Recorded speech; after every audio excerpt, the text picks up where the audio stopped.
Mon thème à moi, pour quelques minutes, c'est parler, se taire, soigner.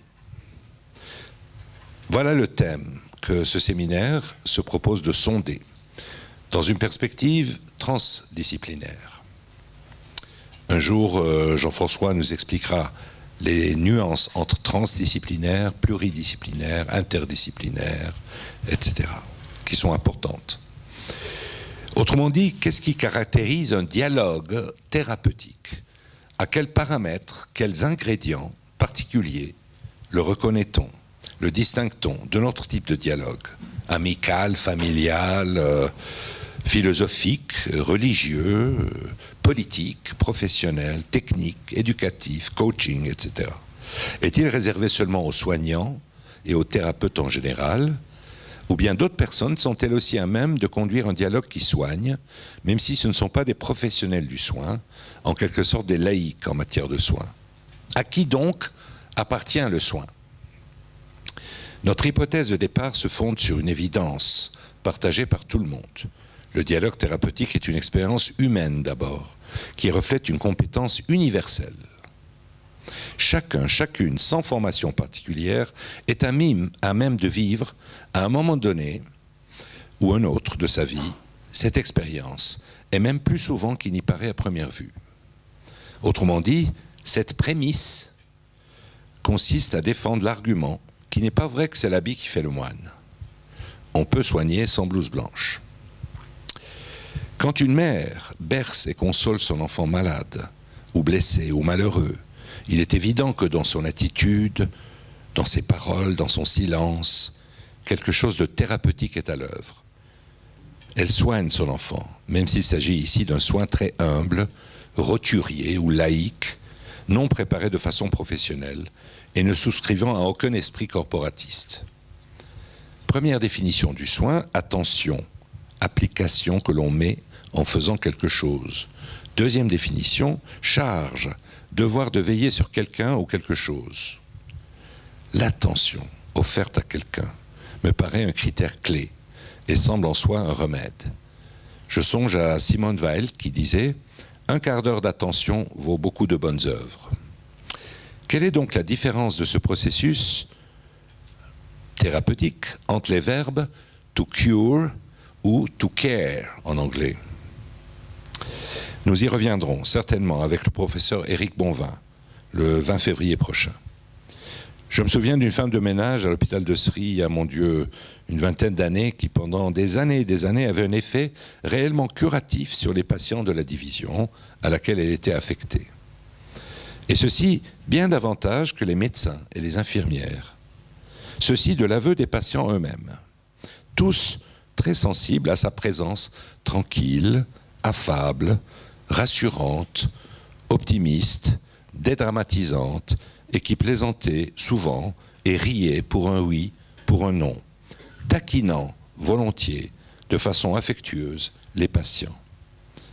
Cela me rappelle une réflexion assez décapante de Joy Adams, un humoriste que j'aime bien.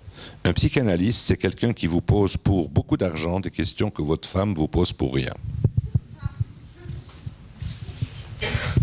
À l'inverse de cette femme de ménage chaleureuse, nous connaissons des médecins froids qui conservent invariablement une attitude distante et neutre. Ils sont gelés, dirait-on, dépourvus de toute empathie. Je songe à quelques oncologues de mes connaissances, mais pas seulement à eux, même à des amis psychiatres. Tout en appliquant les méthodes de soins les plus confirmées et les plus savantes, ces praticiens, un peu robotisés, obtiennent des résultats souvent médiocres, sinon désastreux, qu'ils imputent aux malades, à la malchance, à la statistique, au milieu, que sais-je, jamais à eux-mêmes, à la qualité de leur dialogue thérapeutique.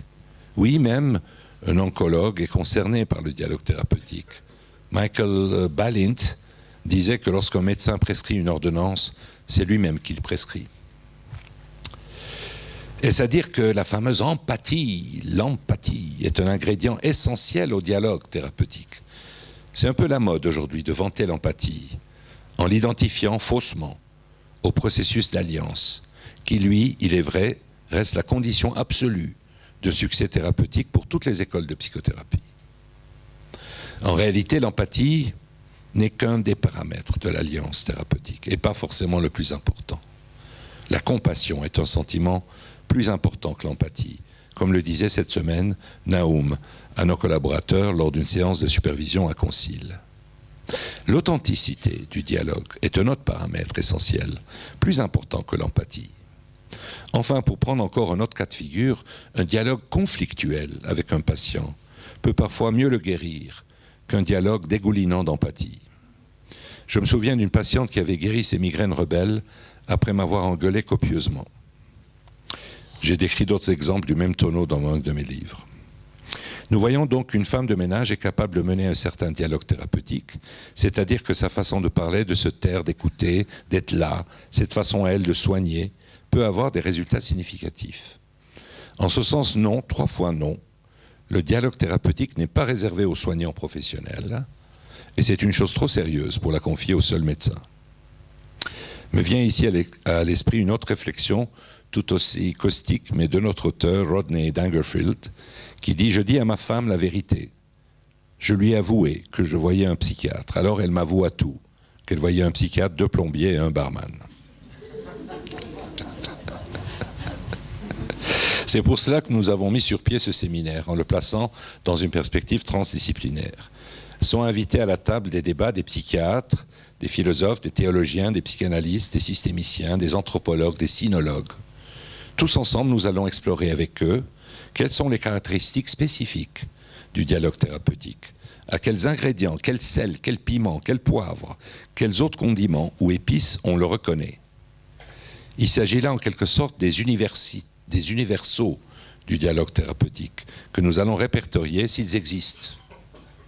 Ceci sous la forme d'exposés, de débats, de jeux de rôle, de mise en situation, d'analyse de vidéos, d'improvisation, de récits personnels. Autrement dit, quelle constellation de paroles, de silences, d'attitudes, de comportements, d'actions faut-il observer pour dire qu'une interaction humaine, une communication interpersonnelle est thérapeutique? Je me souviens que le père Lard, que certains d'entre vous peut-être ont connu, me disait un jour que lors d'une nuit d'hiver au Vietnam, il a été appelé en urgence à la montagne au chevet d'un moribond. Et toute la famille réunie autour de ce moribond qui souffrait atrocement attendait de lui des paroles apaisantes, religieuses, c'était des chrétiens. Et le patient souffrait abominablement. Et le père Lard m'a regardé, il m'a dit « Qu'est-ce que tu aurais fait à ma place ?» Moi, je me suis mis au lit à côté de lui, je l'ai pris doucement dans mes bras, jusqu'à ce qu'il rende l'âme. Et c'est ça qui l'a apaisé. Ce que nous explorons ici, c'est pas seulement dans une relation une personne à une personne, la relation duel, mais tout autant dans le dialogue multilatéral, comme c'est le cas en thérapie de famille ou de groupe, ou dans les discours qui se tiennent sous l'arbre au palabre. S'il existe une spécificité du dialogue thérapeutique au-delà ou en deçà de telle ou telle école de psychothérapie, la dimension méta du dialogue qui soigne, cela signifie-t-il que ni la psychanalyse, ni l'approche systémique, ni le modèle cognitivo-comportemental ou neuroscientifique qui marche main dans la main, ni la gestalt, ni l'analyse transactionnelle, ni la bioénergie, ni l'analyse jungienne, ni l'hypnose, ni l'approche existentielle, et j'en passe, on dénombre des centaines et des centaines d'écoles de psychothérapie aujourd'hui, ni tout ce que vous voudrez, aucun de ces modèles ne détient la vérité. Encore moins le monopole du dialogue qui soigne. Faut-il donc abolir l'esprit d'école, alors que certaines écoles sont très élaborées et font encore leurs preuves? Ou bien devrait-on concevoir plus judicieusement une hiérarchie des spécificités, une spécificité générale, proche du modèle éthique, je tue, de Martin Buber, servant de socle à des spécificités plus restreintes? Voici le type de questions que nous aborderons au cours de la dizaine de sessions qui nous attendent.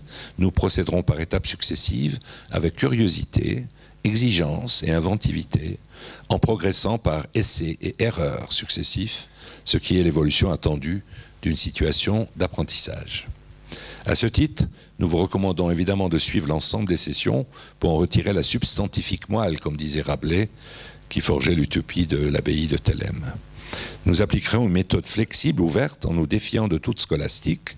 Et pour clore, je citerai Sacha Guitry une fois de plus à propos de la conversation.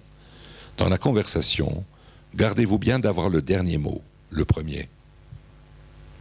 Peut-être que dans le dialogue thérapeutique, c'est l'inverse. le dernier mot est laissé au patient. C'est la condition de la subjectivation, concept que Jean-François Malherbe nous explicitera et commentera tant et plus, autant qu'il faudra, au fil des sessions. Merci de votre attention.